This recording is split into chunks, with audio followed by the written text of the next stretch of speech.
പാലക്കാട് ജില്ലയിലായിരുന്നു മനുഷ്യ മനസാക്ഷിയെ നടുക്കിയ ദാരുണ സംഭവം അരങ്ങേറിയത്. അതിരാവിലെ 6 മണിയോടുകൂടി പുളിക്കത്തറയിലെ ഒരു വീട്ടിലേക്ക് പതിവ് പോലെ പാലുമായി പാൽക്കാരി എത്തിയതായിരുന്നു. ഗേറ്റ് തുറന്ന് വീടിന്റെ പുറകുഭാഗത്തുള്ള അടുക്കളവശത്തേക്കാണ് പാൽക്കാരി എത്തിയത്. എന്നാൽ പതിവിന് വിപരീതമായി അന്ന് വാതിൽ തുറക്കാത്ത സാഹചര്യത്തിൽ അകത്തേക്ക് നോക്കി പാൽക്കാരിയായ ശുഭ നീട്ടി വിളിച്ചു തുടങ്ങി. അപ്പോഴായിരുന്നു വിളിക്കുന്നതിന് മറുപടിയായി അകത്തുനിന്നും ഒരു നേരിയ ശബ്ദത്തിലുള്ള ഞരക്കം കേൾക്കുന്നതായി ശുഭയുടെ ശ്രദ്ധയിൽപ്പെട്ടത്. ഗ്രില്ല് കൊണ്ടുള്ള വാതിലിലൂടെ അകത്തേക്ക് നോക്കിയപ്പോഴായിരുന്നു അകത്തെ ചുവരിന് സമീപത്തായി ഒരു സ്ത്രീ വായിൽ തുണി കുത്തിക്കയറ്റിയ നിലയിൽ കിടക്കുന്നതായി ശോഭയുടെ ശ്രദ്ധയിൽപ്പെട്ടത്.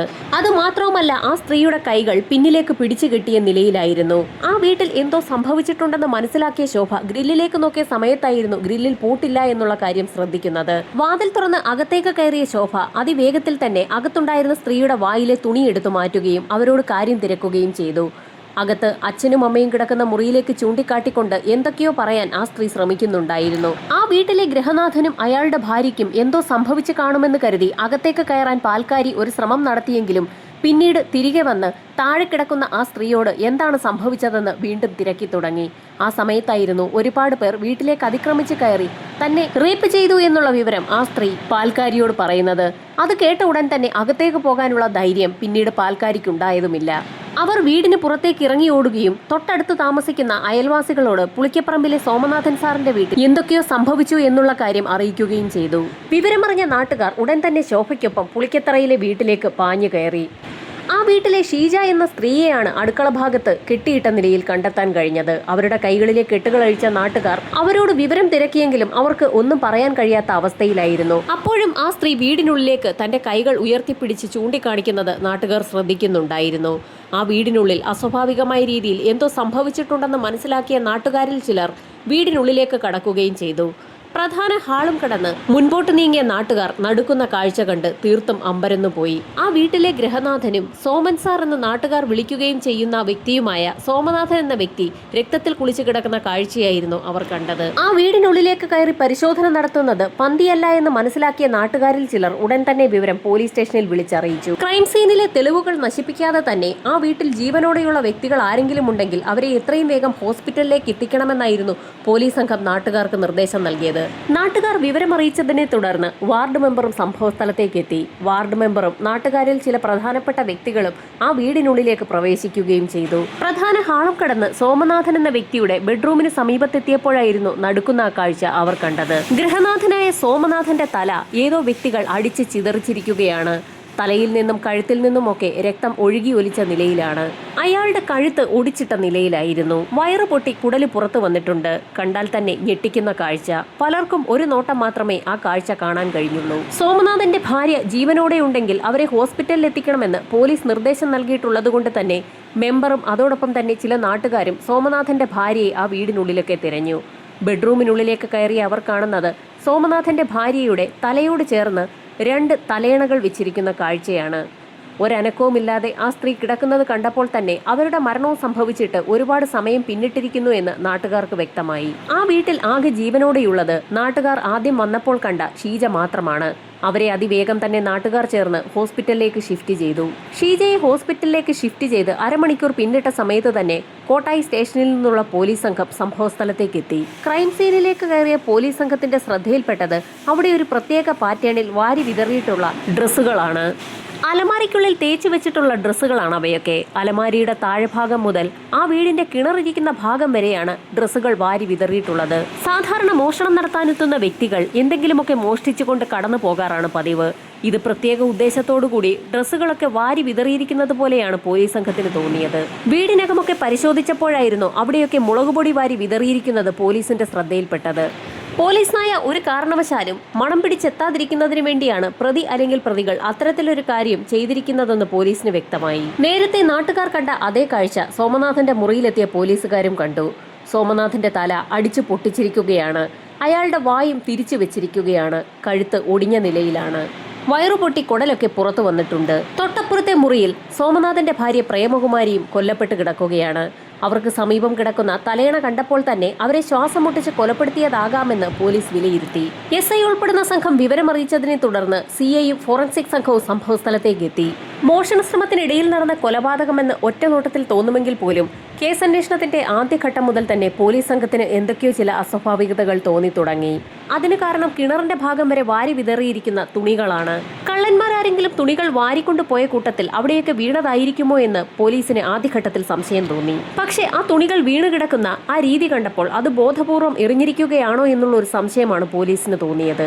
ഇതിനിടയിൽ സംഭവസ്ഥലത്തേക്ക് പാലുമായി ആദ്യമെത്തിയ ശോഭയെ പോലീസ് സംഘം വിശദമായി തന്നെ ചോദ്യം ചെയ്തു. ശോഭയെ ചോദ്യം ചെയ്തപ്പോൾ ആ വീട്ടിലെ ജീവനോടെയുള്ള ഷീജ എന്ന മരുമകൾ പറഞ്ഞ ചില കാര്യങ്ങൾ അവർ പോലീസിനോട് പറഞ്ഞു. കുറേയേറെ ആളുകൾ അവരുടെ വീട്ടിലേക്ക് അതിക്രമിച്ച് കയറുകയും ഷീജയെ അതിക്രൂരമായി പീഡനത്തിന് വിധേയയാക്കുകയും ചെയ്തു. ഇതിനിടയിൽ ബോധം പോയതിനെ തുടർന്ന് അകത്തെന്താണ് സംഭവിച്ചതെന്ന് തനിക്ക് അറിയാൻ കഴിഞ്ഞില്ല എന്നായിരുന്നു ഷീജ പാലുമായി എത്തിയ ശോഭയോട് പറഞ്ഞത്. കൂടുതൽ വിവരങ്ങൾ അറിയണമെങ്കിൽ ആശുപത്രിയിൽ അഡ്മിറ്റായിട്ടുള്ള ഷീജയെ തന്നെ ചോദ്യം ചെയ്യണം. ഡിവൈഎസ്പിയുടെ നിർദ്ദേശപ്രകാരം ഡോഗ് സ്ക്വാഡിനെ എത്തിച്ചുള്ള പരിശോധനയും ആരംഭിച്ചു. ഇതിനോടകം തന്നെ വിവരമറിഞ്ഞ് പ്രദേശമാകെ ആളുകളെ കൊണ്ട് നിറഞ്ഞിരുന്നു. നാടിനെ നടുക്കിയ ഇരട്ട കൊലപാതകമാണ് സംഭവിച്ചിരിക്കുന്നത്. വീട്ടിലുണ്ടായിരുന്ന ഒരു സ്ത്രീ അതിക്രൂരമായി പീഡനത്തിന് ഇരയാവുകയും ചെയ്തിട്ടുണ്ട്. വീട് അതിക്രമിച്ച് കയറിയ ഒരു കൂട്ടം ആളുകൾ ചേർന്ന് നടത്തിയ കൃത്യമെന്ന നിലയിൽ വാർത്ത നാടാകെ പ്രചരിച്ചു. ഡിവൈഎസ്പിയുടെ നിർദ്ദേശപ്രകാരം പരിശീലകർ ഡോഗ് സ്ക്വാഡിനെ ഇറക്കിയുള്ള പരിശോധന ആരംഭിച്ചു. മുളകുപൊടി വിതറിയിട്ടില്ലാത്ത ഭാഗത്തൊക്കെ ഡോഗ് സ്ക്വാഡിനെ ഉപയോഗിച്ച് വിശദമായ പരിശോധന തന്നെ നടത്തി. വീടിനകമൊക്കെ മണത്തു നോക്കിയ പോലീസ് നായ വീടിന് പുറത്തേക്കിറങ്ങുകയും കിണറിന്റെ ഭാഗത്തെത്തി കിണറ്റിലേക്ക് നോക്കി ഒന്ന് കുരയ്ക്കുകയും ചെയ്തു. കിണറിന്റെ ഭാഗത്തൊക്കെ അല്പസമയത്തിരുന്ന ശേഷം വീടിന് പുറത്തേക്കിറങ്ങി ഗേറ്റ് വഴി റോഡ് കടന്ന് ഇടതുഭാഗം ചേർന്ന് പോലീസ് നായ ഓടിത്തുടങ്ങി. നായയ്ക്കൊപ്പം നാട്ടുകാരും പോലീസും ഒപ്പമുണ്ടായിരുന്നു. പോലീസ് നായ ഓടിയെത്തിയത് സമീപത്തുള്ള ബസ് സ്റ്റാൻഡിലേക്കാണ്. ബസ് സ്റ്റോപ്പിൽ അല്പസമയം ഇരുന്ന ശേഷം അവിടെയൊക്കെ മണം പിടിച്ച പോലീസ് നായ അല്പസമയം അവിടെ ഇരുന്ന് കുരയ്ക്കുകയും ചെയ്തു. പോലീസ് സംഘം വിവരമറിയിച്ചതിനെ തുടർന്ന് വീടിനുള്ളിൽ പരിശോധന നടത്തിക്കൊണ്ടിരുന്ന ഫോറൻസിക് സംഘവും ബസ് സ്റ്റാൻഡിലേക്ക് എത്തി അവിടമൊക്കെ അരിച്ചു പറക്കി പരിശോധന നടത്തി. പ്രതി അല്ലെങ്കിൽ പ്രതികൾ കൃത്യം നടത്തിയ ശേഷം ബസ്സിൽ കയറി രക്ഷപ്പെട്ടിരിക്കാമെന്ന് പോലീസ് വിലയിരുത്തി. കൊലപാതകങ്ങൾ സംഭവിച്ചിരിക്കുന്നത് രാത്രിയാണ്. അതുകൊണ്ട് തന്നെ ബസ് സ്റ്റാൻഡിലെത്തി കാത്തിരുന്ന പ്രതികൾ അതിരാവിലെയുള്ള ബസ്സിന് തന്നെയാകാം പോയിരിക്കുന്നതെന്നും പോലീസ് ഉറപ്പിച്ചു. ബസ് സ്റ്റാൻഡിൽ തിരക്കിയപ്പോൾ അതിരാവിലെ എത്തുന്നത് 5:30-ക്കുള്ള ബസ്സാണെന്ന് പോലീസിന് വിവരം ലഭിച്ചു. അങ്ങനെയെങ്കിൽ പ്രതി അല്ലെങ്കിൽ പ്രതികൾ 5:30-ക്കുള്ള ബസ്സിൽ കയറി രക്ഷപ്പെട്ടിരിക്കാമെന്ന് തന്നെ പോലീസ് തീരുമാനിച്ചു. അതിരാവിലെ 5:30-ക്ക് പുറപ്പെടുന്ന ബസ് കണ്ടെത്താനും ബസ് കേന്ദ്രീകരിച്ച് ഒരു അന്വേഷണം നടത്താനും ഡിവൈഎസ്പി ഉടൻ തന്നെ ഒരു സംഘം പോലീസുകാർക്ക് നിർദ്ദേശം നൽകി. ഈ സമയം വീടിനുള്ളിൽ വിശദമായ പരിശോധന നടത്തുകയായിരുന്നു. ഫോറൻസിക് സംഘത്തിന്റെ പരിശോധനയിൽ സോമനാഥൻ എന്ന വ്യക്തിയെ അതിക്രൂരമായി ചുറ്റിക കൊണ്ട് തലക്കടിച്ച് കൊലപ്പെടുത്തിയിരിക്കുകയാണെന്ന് വ്യക്തമായി. അത് മാത്രവുമല്ല, വളരെ ഷാർപ്പായ ഒരു ഒബ്ജക്റ്റ് ഉപയോഗിച്ച് സോമനാഥന്റെ വയറ് കുത്തി കീറിയിട്ടുമുണ്ട്. ചുറ്റികയ്ക്ക് പുറമെ ഒരു കത്തി ഉപയോഗിച്ചതിന്റെ എല്ലാ ലക്ഷണങ്ങളും അവിടെ കാണുകയാണ്. എന്നാൽ സോമനാഥന്റെ ഭാര്യയെ കൊലപ്പെടുത്തിയിരിക്കുന്നതാകട്ടെ 2 തലയണകൾ ഉപയോഗിച്ച് ശ്വാസം മുട്ടിച്ചുമാണ്. എന്നാൽ ആ സ്ത്രീയുടെ ഭാഗത്തു നിന്നും യാതൊരു എതിർപ്പും ഉണ്ടായിട്ടില്ല എന്നും അന്വേഷണത്തിൽ വ്യക്തമായി. അതിന്റെ അർത്ഥം അവർ ഉറങ്ങിക്കിടക്കുന്ന സമയത്തായിരിക്കാം ഒരുപക്ഷെ തലയണകൾ ഉപയോഗിച്ച് കൊലപാതകികൾ അവരെ ആക്രമിച്ചതെന്ന് പോലീസിന് വ്യക്തമായി. ഇതിനിടയിൽ വിരലടയാളങ്ങൾ ശേഖരിക്കുന്ന സംഘം ആ വീട്ടിൽ നിന്ന് ലഭിക്കാവുന്ന അത്രയും വിരലടയാളങ്ങൾ ശേഖരിക്കുകയും ചെയ്തു. ക്രൈം സീനിൽ നിന്നും 4 വിരലടയാളങ്ങളാണ് വിദഗ്ധർക്ക് ലഭിച്ചത്. അതിൽ 3 എണ്ണവും ആ വീട്ടിൽ തന്നെ ഉള്ളവരുടെയാണെന്ന് വ്യക്തമായതോടുകൂടി ശേഷിക്കുന്ന ഒരെണ്ണം പ്രതിയുടേത് തന്നെയെന്ന് ഫോറൻസിക് സംഘം ഏതാണ്ട് ഉറപ്പിക്കുകയും ചെയ്തു. അവരക്കാര്യം ഉറപ്പിച്ച ഉടൻ തന്നെ ആ വിവരം SI ഉൾപ്പെടെയുള്ള പോലീസ് സംഘത്തെ അറിയിച്ചു. എന്നാൽ അക്കാര്യം കേട്ടപ്പോൾ SIയും DYSP ഉൾപ്പെടെയുള്ള സംഘത്തിന് ചില സംശയങ്ങൾ തോന്നി. ആ സംശയങ്ങൾക്ക് കാരണം നേരത്തെ പാൽക്കാരി നൽകിയ മൊഴിയാണ്. പാൽക്കാരിയോട് ആ വീട്ടിലെ മരുമകളായ ഷീജ പറഞ്ഞതനുസരിച്ച് 4-5 വ്യക്തികൾ ചേർന്ന് ഷീജയെ അതിക്രൂര പീഡനത്തിന് ഇരയാക്കിയതിനു ശേഷം ആ വീടിനുള്ളിലേക്ക് കടന്ന് കൊലപാതകം നടത്തിയതായിരിക്കാം എന്നുള്ളതാണ്. അങ്ങനെ 4-5 പേർ ചേർന്ന് തന്നെ പീഡിപ്പിച്ചു എന്ന് ഷീജ പാൽക്കാരിയോട് പറഞ്ഞ കാര്യം അവരതുപോലെ തന്നെ പോലീസിനോട് മൊഴി നൽകുകയും ചെയ്തിട്ടുണ്ട്. പാൽക്കാരിയുടെ മൊഴിയും ഫോറൻസിക് സംഘത്തിന്റെ നിഗമനവും തമ്മിൽ യോജിക്കുന്നില്ല എന്നുള്ളത് പോലീസ് വിലയിരുത്തി. ഷീജയുടെ മൊഴി അനുസരിച്ച് ആ വീട്ടിലേക്ക് 4-5 പേർ കടന്നു വന്നിട്ടുണ്ട്. അങ്ങനെയെങ്കിൽ അവരുടെയെല്ലാം വിരലടയാള വിദഗ്ധർ കണ്ടെത്തേണ്ടതാണ്. അധികമായി ഒരാളുടെ വിരലടയാളം മാത്രമാണ് ഫോറൻസിക് സംഘവും വിരലടയാള വിദഗ്ധരും കണ്ടെത്തിയിരിക്കുന്നത്. ഇൻക്വസ്റ്റ് നടപടികൾ പുരോഗമിക്കുന്ന സാഹചര്യത്തിലായിരുന്നു നേരത്തെ ബസ് സ്റ്റാൻഡിൽ നിന്നും 5:30 മണിക്ക് പുറപ്പെട്ട ബസ്സിനെക്കുറിച്ചുള്ള അന്വേഷണം നടത്തുന്നതിന് വേണ്ടി പുറപ്പെട്ട പോലീസ് സംഘം ആ ബസ് കണ്ടെത്തുകയും അതിന്റെ ഡ്രൈവറെയും കണ്ടക്ടറെയും സ്റ്റേഷനിലേക്ക് വിളിച്ചു വരുത്തി ചോദ്യം ചെയ്യുന്നതിനുള്ള നടപടികൾ ആരംഭിക്കുകയും ചെയ്തത്. ഇതേ സമയം തന്നെ ഹോസ്പിറ്റലിൽ നിന്നും ഷീജയെ പരിശോധിച്ചതിന്റെ റിപ്പോർട്ട് പോലീസ് സംഘത്തിന് ലഭിക്കുകയും ചെയ്തു. തീർത്തും നടുക്കുന്ന ഒരു റിപ്പോർട്ടായിരുന്നു പോലീസ് സംഘത്തിന് ലഭിച്ചത്. റിപ്പോർട്ടിൽ ആദ്യം തന്നെ പ്രധാനപ്പെട്ട ഒരു കാര്യം സൂചിപ്പിച്ചിരിക്കുകയാണ്. ഷീജ പീഡനത്തിന് ഇരയായിട്ടില്ല. 4-5 പേർ ചേർന്ന് തന്നെ റേപ്പ് ചെയ്തു എന്നുള്ളതായിരുന്നു ഷീജ പാൽക്കാരിയോട് പറഞ്ഞിട്ടുണ്ടായിരുന്നത്. എന്നാൽ അത്തരത്തിൽ ഒരു പീഡനവും അവിടെ നടന്നിട്ടില്ല. ഷീജയുടെ കൈകൾ പിന്നിലേക്ക് കെട്ടിവെച്ച നിലയിലായിരുന്നു. ആ കെട്ട് വിശദമായി പരിശോധിച്ച ഡോക്ടർക്ക് മറ്റൊരു കാര്യം കൂടി ബോധ്യപ്പെട്ടു.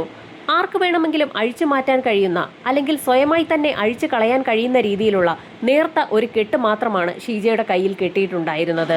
അങ്ങനെ ഒരു കെട്ടിട്ടതിന്റെ ഭാഗമായി ഷീജയുടെ കൈകളിൽ യാതൊരുവിധ പാടുകളോ പോറലുകളോ ഒരു ക്ഷതമോ പോലും സംഭവിച്ചിട്ടുമില്ല.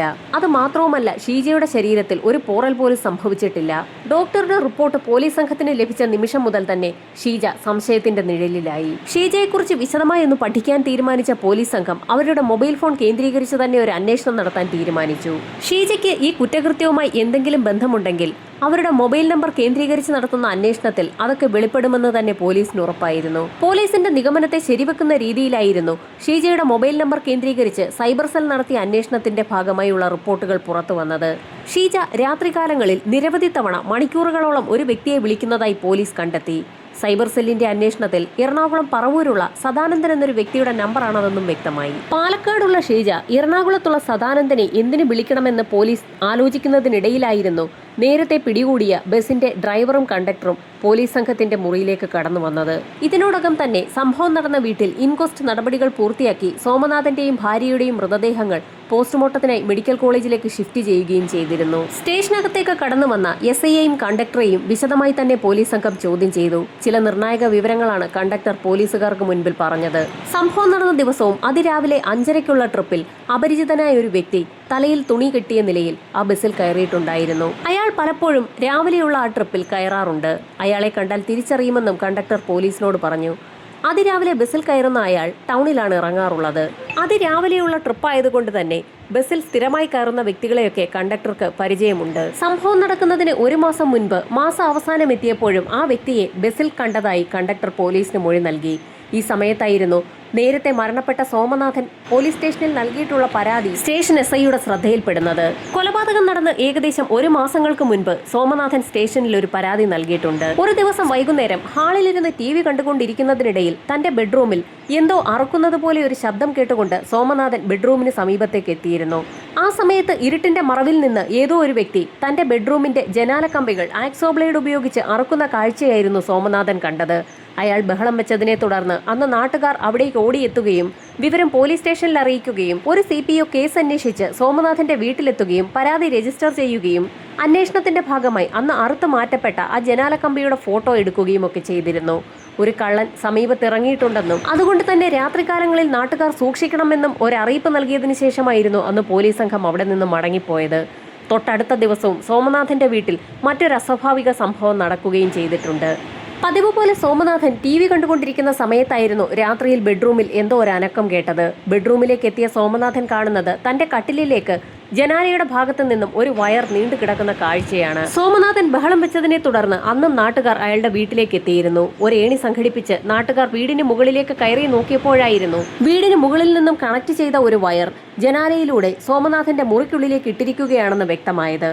അബദ്ധവശാൽ സോമനാഥന്റെ ശരീരത്തിൽ ആ വയർ തട്ടിയിരുന്നെങ്കിൽ ഷോക്കടിച്ച് ആ നിമിഷം തന്നെ സോമനാഥന്റെ മരണവും സംഭവിച്ചേനെ. ബോധപൂർവം സോമനാഥനെ ഷോക്കടിപ്പിച്ച് കൊല്ലാൻ ഏതോ വ്യക്തികൾ ശ്രമിക്കുകയാണ്. തനിക്ക് വധഭീഷണിയുണ്ടെന്നും പോലീസ് പ്രൊട്ടക്ഷൻ വേണമെന്നും കാണിച്ചുകൊണ്ടായിരുന്നു അന്ന് സോമനാഥൻ പോലീസ് സ്റ്റേഷനിൽ പരാതി നൽകിയത്. മാസ അവസാനത്തോടടുപ്പിച്ചുള്ള ദിവസങ്ങളിൽ അപരിചിതനായ വ്യക്തി തന്റെ ബസ്സിൽ കയറിയിട്ടുണ്ടായിരുന്നു എന്ന് കണ്ടക്ടർ പറഞ്ഞ മൊഴിയുടെ അടിസ്ഥാനത്തിൽ ഒരു അന്വേഷണം നടത്തിയപ്പോഴായിരുന്നു സോമനാഥന്റെ വീട്ടിൽ നടന്ന സംഭവങ്ങളും പോലീസിന്റെ ശ്രദ്ധയിൽപ്പെട്ടത്. 2 ദിവസങ്ങളിലായിരുന്നു സോമനാഥന്റെ വീട്ടിൽ അയാളെ കൊലപ്പെടുത്തുന്നതിനുള്ള ശ്രമം നടന്നത്.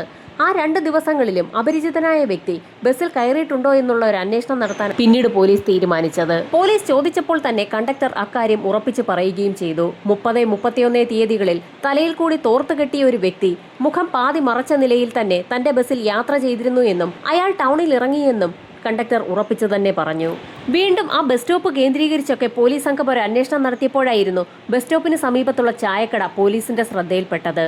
അതിരാവിലെ തന്നെ യാത്രക്കാർ ബസ് സ്റ്റോപ്പിലേക്ക് എത്തുന്ന സാഹചര്യത്തിൽ അതിരാവിലെ തന്നെ ഉണർന്നു പ്രവർത്തിക്കുന്ന ആ ചായക്കടയിലേക്കും പല ആളുകളും ചായ കുടിക്കാൻ കയറാൻ സാധ്യതയുണ്ട്. അതുകൊണ്ട് തന്നെ സമീപത്തുള്ള ചായക്കട കേന്ദ്രീകരിച്ചുകൂടി പോലീസ് സംഘം ഒരു അന്വേഷണം നടത്തി. പതിവായി ബസ്സിൽ കയറാൻ അതിരാവിലെ എത്തുന്ന ആളുകളെയൊക്കെ തനിക്ക് പരിചയമുണ്ടെന്നും അവരിൽ പലരും ചായക്കടയിൽ വന്ന് ചായ കുടിക്കാറുണ്ടെന്നും ചായക്കടക്കാരൻ പോലീസിനോട് മൊഴി നൽകി. എന്നാൽ അപരിചിതനല്ല എന്നും ഇടയ്ക്കിടയ്ക്ക് ഇവിടെ വരാറുള്ള ഒരു വ്യക്തി തന്റെ ചായക്കടയിൽ അന്ന് ചായ കുടിക്കാൻ എത്തിയിരുന്നു എന്നും ആ ചായക്കടക്കാരൻ പോലീസിനോട് പറഞ്ഞു.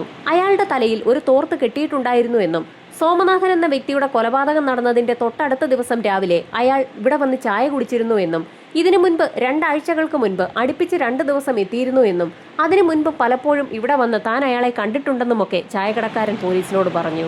അന്വേഷണം നടത്തിയ പോലീസ് സംഘം അവർക്ക് ലഭിച്ച എല്ലാ കാര്യങ്ങളും ഡിവൈഎസ്പിക്ക് മുൻപാകെ റിപ്പോർട്ടാക്കി സമർപ്പിക്കുകയും ചെയ്തു. ഈ സമയത്തായിരുന്നു സൈബർ സെല്ലിന്റെ ഭാഗത്തു നിന്നും നിർണായകമായ ചില റിപ്പോർട്ടുകൾ കൂടി പോലീസിനെ തേടിയെത്തിയത്. തീർത്തും ഞെട്ടിക്കുന്ന ഒരു റിപ്പോർട്ടായിരുന്നു അത്. പറവൂരിലുള്ള സദാനന്ദൻ എന്ന വ്യക്തിയുടെ ടവർ ലൊക്കേഷൻ കൊലപാതകം നടന്ന ദിവസം പാലക്കാടുള്ള വീടിന് പരിസരത്ത് തന്നെയുണ്ട്. പാലക്കാടുള്ള സദാനന്ദൻ എന്ന വ്യക്തി തന്നെയാണോ അതിരാവിലെ 5:30 ബസ്സിന് കയറി പോയത് എന്നുള്ളത് ഉറപ്പിക്കുക മാത്രമായിരുന്നു പിന്നീട് പോലീസ് ചെയ്യേണ്ടിയിരുന്ന കാര്യം. പാലക്കാട് സ്റ്റേഷനിൽ നിന്ന് വിവരമറിയിച്ചതിനെ തുടർന്ന് പറവൂർ സ്റ്റേഷനിലുള്ള പോലീസ് സംഘം ഉടൻ തന്നെ സദാനന്ദനെ തേടിപ്പിടിച്ച് അയാളുടെ വീട്ടിലെത്തുകയും അയാളെ കസ്റ്റഡിയിലെടുക്കുകയും ചെയ്തു. സദാനന്ദനെ വിശദമായി തന്നെ പോലീസ് സംഘം ചോദ്യം ചെയ്തു. ഒരു ജോലിയുടെ ഭാഗമായി താൻ പാലക്കാട്ടേക്ക് പോയിരുന്നു എന്നും പാലക്കാട് ഒരു വീട്ടിൽ കാര്യസ്ഥപ്പണി ലഭിക്കുമെന്ന് ഒരു വ്യക്തി പറഞ്ഞതിന്റെ അടിസ്ഥാനത്തിൽ താൻ അവിടേക്ക് എത്തിയതെന്നുമൊക്കെ സദാനന്ദൻ പോലീസിന് മൊഴി നൽകി. ഈ സമയത്തായിരുന്നു സ്വാമിനാഥനെയും അയാളുടെ ഭാര്യയും എന്തിനാണ് താൻ കൊലപ്പെടുത്തിയതെന്നുള്ള നിർണായക ചോദ്യം ഡയറക്റ്റായി തന്നെ ഡിവൈഎസ്പി സദാനന്ദനോട് ചോദിച്ചത്. തനിക്കൊന്നും അറിയില്ല എന്ന് സദാനന്ദൻ പോലീസുകാരോട് ആവർത്തിച്ച് പറഞ്ഞു. ഈ സമയത്തായിരുന്നു ഡിവൈഎസ്പി ഒരു നിർണായക കാര്യം സദാനന്ദനോട് പറയുന്നത്. സദാനന്ദനെ കസ്റ്റഡിയിലെടുത്ത നിമിഷത്തിൽ തന്നെ അയാളുടെ വിരലടയാളവും പോലീസ് സംഘം ശേഖരിച്ചിരുന്നു. ആ വിരലടയാളം നേരത്തെ സംഭവം നടന്ന സ്വാമിനാഥന്റെ വീട്ടിൽ നിന്ന് ലഭിച്ച വിരലടയാളവുമായി മാച്ച് ചെയ്യുന്നുണ്ട്. അക്കാര്യം പോലീസ് തീർത്തു പറഞ്ഞതും സദാനന്ദൻ ചില കാര്യങ്ങൾ പോലീസിനോട് തുറന്നു പറഞ്ഞു. സദാനന്ദൻ പറഞ്ഞ കാര്യങ്ങൾ രേഖപ്പെടുത്തിയ പോലീസ് സംഘം അയാളുമായി സ്വാമിനാഥന്റെ വീട്ടിലേക്ക് എത്തി. ഈ സമയത്ത് പോസ്റ്റ്മോർട്ടം പൂർത്തിയാക്കിയ മൃതദേഹങ്ങൾ സംസ്കാര ചടങ്ങുകളുടെ ഭാഗമായി വീട്ടിലേക്ക് കൊണ്ടുവന്നിട്ടുണ്ടായിരുന്നു. കൊല്ലപ്പെട്ട സ്വാമിനാഥന്റെയും ഭാര്യയുടെയും മകനായ പ്രദീപും സംഭവസ്ഥലത്തേക്ക് എത്തിയിരുന്നു. ഇതോടൊപ്പം തന്നെ ആശുപത്രിയിലായിരുന്ന ഷീജയും ഡിസ്ചാർജായി ഈ സമയത്ത് വീട്ടിലേക്ക് എത്തിയിട്ടുണ്ട്. ഇവർക്കെല്ലാം ഇടയിലേക്കാണ് പോലീസ് സംഘം സദാനന്ദനുമായി എത്തിയത്. ഇയാളാണ് ഇരട്ട കൊലപാതകം നടത്തിയതെന്ന് പോലീസ് സംഘം പറഞ്ഞതും നാട്ടുകാരുടെ ആക്രോശം ഉണ്ടാവുകയും ചെയ്തു. നാട്ടുകാർ വളരെയധികം ബഹുമാനിക്കുന്ന വ്യക്തികളായിരുന്നു കൊല്ലപ്പെട്ട സ്വാമിനാഥനും അയാളുടെ ഭാര്യ പ്രേമകുമാരിയും. മോഷണത്തിനിടയിൽ സദാനന്ദൻ നടത്തിയ കൊലപാതകമാണെന്ന് വിലയിരുത്തലിലാണ് നാട്ടുകാരൊക്കെ അവിടെ ബഹളം വെച്ചത്. പോലീസ് സംഘമാകട്ടെ സദാനന്ദനുമായി തെളിവെടുപ്പ് ആരംഭിക്കുകയും ചെയ്തു. സ്വാമിനാഥനെയും ഭാര്യയും കൊലപ്പെടുത്തിയ രംഗങ്ങളൊക്കെ സദാനന്ദൻ വിശദമായി തന്നെ പോലീസിനെ അഭിനയിച്ച് കാണിച്ചു കൊടുത്തു. അതിനുശേഷം കൊല ചെയ്യാൻ ഉപയോഗിച്ച ചുറ്റിക കിണറ്റിലേക്ക് വലിച്ചെറിഞ്ഞു എന്നും പോലീസിന് കാണിച്ചു കൊടുത്തു. പോലീസ് സംഘം മറ്റുള്ള ആളുകളുടെ സഹായത്തോടുകൂടി കിണറ്റിൽ നിന്ന് ചുറ്റിക കണ്ടെത്തുകയും ചെയ്തു. അതിനുശേഷം പോലീസ് സംഘം സദാനന്ദനുമായി വീടിന് പിൻവശത്തുള്ള കുറ്റിക്കാട്ടിലേക്കാണ് പോയത്. കുറ്റിക്കാട്ടിൽ നിന്നും ഒരു കറുത്ത ബാഗാണ് സദാനന്ദൻ തന്നെ പോലീസിന് എടുത്തുകൊടുത്തത്.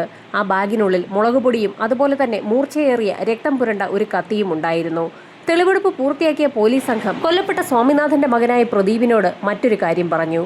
കൊലപാതകങ്ങൾ സദാനന്ദനെ കൊണ്ട് ചെയ്യിച്ചത് പ്രദീപിന്റെ ഭാര്യ ഷീജയായിരുന്നു എന്നുള്ള നടുക്കുന്ന സത്യമായിരുന്നു ഡിവൈഎസ്പി പ്രദീപിനോട് പറഞ്ഞത്. ശവസംസ്കാര ചടങ്ങിൽ പങ്കെടുക്കാനെത്തിയ നാട്ടുകാരെ മുഴുവൻ നടുക്കുന്ന ഒരു കാര്യമായിരുന്നു പോലീസ് സംഘം ആ പറഞ്ഞത്. പോലീസ് സംഘം സദാനന്ദനുമായി ബസ് സ്റ്റോപ്പിലെത്തുകയും ചായക്കടയിലെത്തി തെളിവെടുപ്പ് നടത്തുകയും ചെയ്തു. സദാനന്ദനെ ആ ചായക്കടക്കാരൻ കൃത്യമായി തിരിച്ചറിയുകയും ചെയ്തു. ഇതിനോടകം തന്നെ പോലീസ് സംഘം ഷീജയുടെ അറസ്റ്റ് രേഖപ്പെടുത്തിയിരുന്നു. സ്റ്റേഷനിലെത്തിച്ച് ഇരുവരെയും വിശദമായി തന്നെ പോലീസ് സംഘം ചോദ്യം ചെയ്തു. കൊലപാതകം നടത്തുന്നതിന് വേണ്ടി ഷീജ തനിക്ക് 15 പവനാണ് നൽകിയതെന്നായിരുന്നു സദാനന്ദൻ പോലീസിന് നൽകിയ മൊഴി. മൊഴിയുടെ അടിസ്ഥാനത്തിൽ പറവൂർ സ്റ്റേഷനിൽ നിന്നും ഒരു സംഘം പോലീസുകാർ സദാനന്ദന്റെ വീട്ടിലെത്തി തെളിവെടുപ്പ് നടത്തുകയും 15 പവൻ പിടിച്ചെടുക്കുകയും ചെയ്തു.